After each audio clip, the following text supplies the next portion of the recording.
Vaishnavi recording studio Khatwara.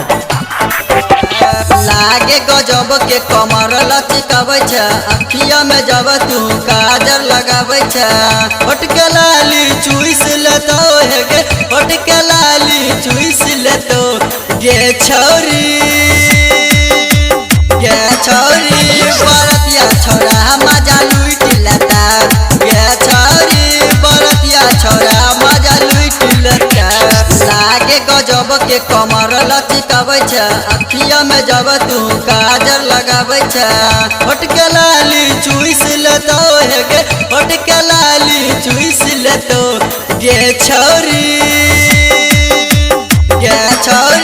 बरतिया छोरा मजा लूट लेता, गे छौरी बरतिया छोरा मजा लूट लेता।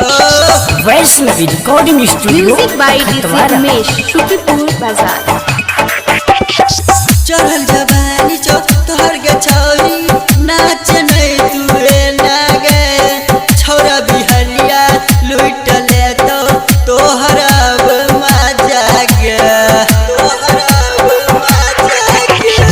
चढ़ल जवानी चो तोहर गे छौरी, नाच नहीं तुए ना गे, छौरा बिहरिया लूट ले तो तोहर छुपल खजाना गे, नीचा ऊपर टाइट छौ गे, नीचा ऊपर टाइट छौ गे छौरी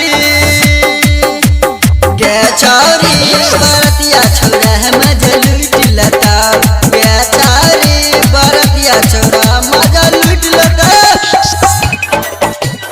music by DJ Umesh, Shukripur बाजार।